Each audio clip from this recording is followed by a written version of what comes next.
America Trends is brought to you by Northwest Biotherapeutics, a clinical stage biotechnology company focused on personalized cancer vaccines. And Bloomin' Brands Incorporated, with brands like Outback Steakhouse, Carrabba's Italian Grill, Bonefish Grill, and Fleming's Prime Steakhouse and Wine Bar. First Wave Biopharma, a clinical stage biopharmaceutical company specializing in therapies for gastrointestinal diseases. And Splash Beverage Group, Tap Out, Salt Tequila, Copa de Vino, and Pulp Loco Sangria.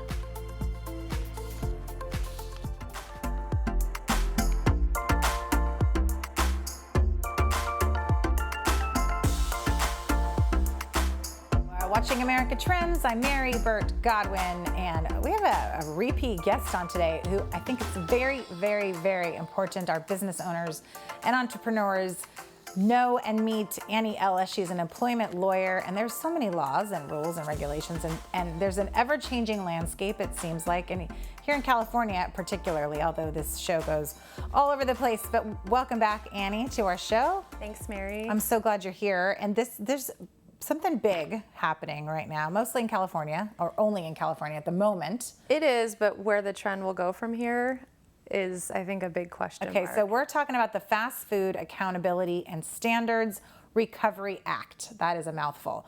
Or Fast Recovery Act. The fast food bill. Fast food bill, basically. So AB 257, talk to me about that. Governor signed it on Labor Day, which I think was very intentional and calculated. I'm sure, yeah. And, you know, the bill itself doesn't do a whole lot. It doesn't say this is what the laws are going to be, but what it does is it creates this unelected 10-member cabal, which is the word I'm using, that's now going to govern this industry. And they're going to have a wide scope of authority, including the ability to raise the minimum wage starting January 1st to $22 an hour. So has that happened officially? Because I did hear that it's being raised, but I don't know. It's going to go into effect for sure, or it's maybe going to happen? So the statewide minimum wage right now is $15. Okay. It's going up to $15.50 on January 1st for all employers. Okay. No exception to that. In California. This bill is, because the governor signed it, it will take effect on January 1st, and that will allow this 10-member cabal at that point to hold a vote. They just need 6 of the 10 votes to raise the minimum wage as high as $22 an hour for this industry. Okay. For the businesses for that are fast covered. food industry. And where do we fall, if you know off the top of your head, you know, as compared to other states, the minimum wage? Are we about average with other states? Oh, we're substantially higher than that's every what I thought. state. Yeah, the comparable states would be New York, Washington, Oregon, Colorado. But it's significantly more expensive to live here. It is significantly more expensive, but $22 an hour for a minimum wage job. I mean, I know In-N-Out pays that already. I've driven by, I've seen their sign. Okay. But a lot of these are going to be part-time, intermittent, seasonal workers, students, you know, college kids. Is that really and that's not to say they're going to do it on January 1st. And it could be they raise it to 18 or 19 instead of 22, but they have the right to raise it all the way to 22, and that's significant. So talk to me about, you know, first of all, how did this even come to pass? Because I think that we've heard that this industry is wrought with a lot of, you know, issues and problems. It's problematic. So Lorena Gonzalez, who used to be our representative here in San Diego, was the one that originally drafted the bill before she left office. And I think what caused it to get attention again, because it didn't make it very far, is the pandemic and the impact it's had on this industry. And they're saying that it has been, you know, rife with abuse. They've flouted legal protections. The language in this statute is, I've never seen anything as strong. I mean, they've really attacked the industry.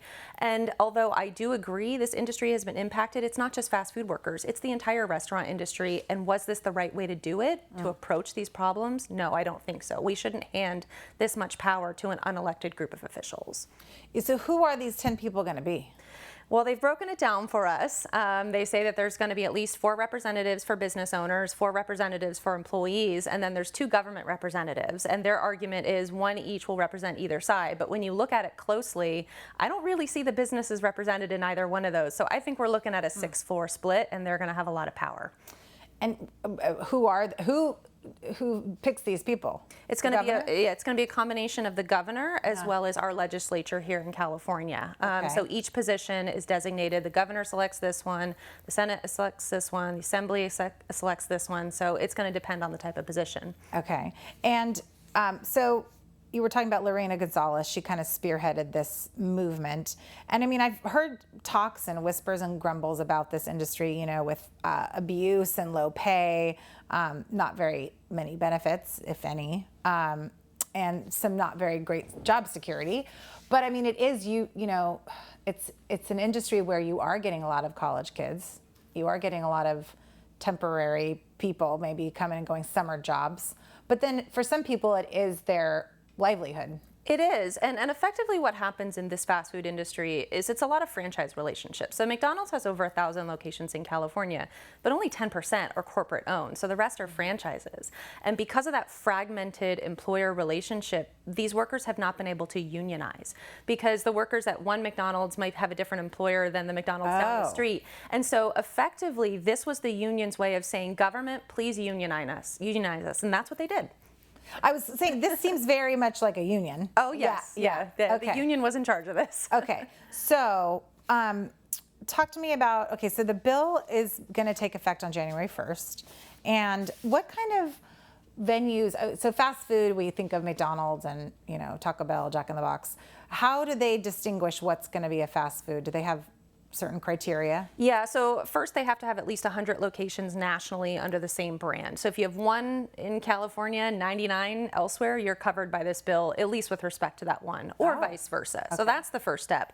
The second step is the type of food. So it's usually, you know, order and pay at the counter, quick consumption, usually bulk items. And so that I think is going to cause all of these small business owners who have these franchise relationships to be covered because they are representing this large national brand.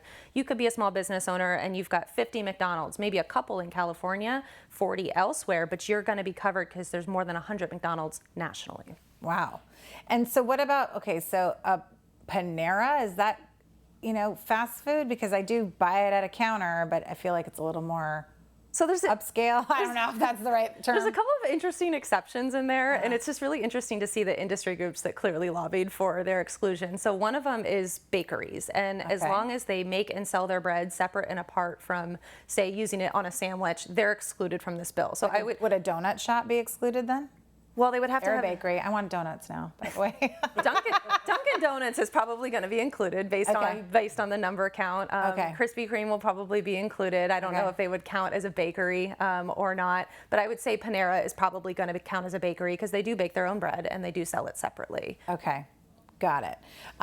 Oh yeah, and then the other exclusion I was reading was a location within a grocery store. Right, that one was a little interesting because normally you see like a Starbucks inside of a grocery store. I haven't seen. Well, I'm thinking of the there's the Chinese food. What do I always see? Oh, Panda Express. I love Panda Express. They're always in the grocery stores. Yeah, they are. Which one? Vaughn's right over here. Really? I learned something new. I know where I'm going today. I know. So I know I just got hungry talking about all this food. So this 10-member cabal, as we say, they're within the Department of Industrial Relations. And so what do we think, you know, are there people fighting this, or, you know, where are we with this? Do we think it's going to happen, or? This is going to look like Uber's Prop 22. If you recall when AB5 and the contractor test came out and Uber threw $200 million to try to change the law, that's where this is headed. So right now, the industry on the employer side is already spearheading some sort of referendum. They have to get like 600,000 signatures by December in order to be on the ballot in 2024. They're going to try to wipe this bill out the same way Uber did. Okay, yeah, they got rid of that bill, right? AB, whatever it was. Did the Uber one? Prop 22 carved out Uber and its industry from coverage under AB5, but now they're litigating whether they had the right to do that in the first place. Okay, so that's just endless work for lawyers. Okay, well, good. That's good. That's good for you.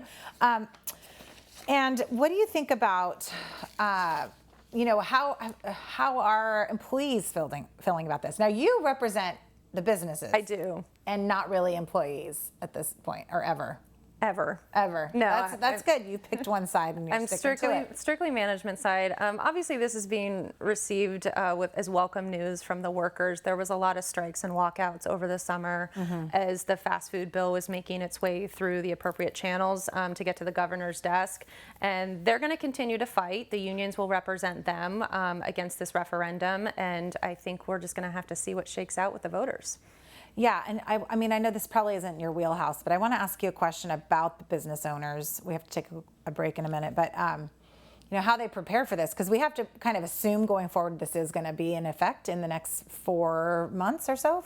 So, you know, there's a lot of business owners that need to, I mean, I guess, because there's franchise owners and they might be they're a small business owner. They don't have the 100 chain, right? But they're still covered, because if you own 10 McDonald's has more than 100 locations so nationally, and that's what they're saying is going to have an impact on the bottom line. So we're going to come back and talk about that. We are talking with Annie Ellis, employment lawyer, about this Fast Food Act. It's just California right now, but it might sweep the nation soon. So we hope stick not. around. We hope not. Stick around for more America Trends right after this.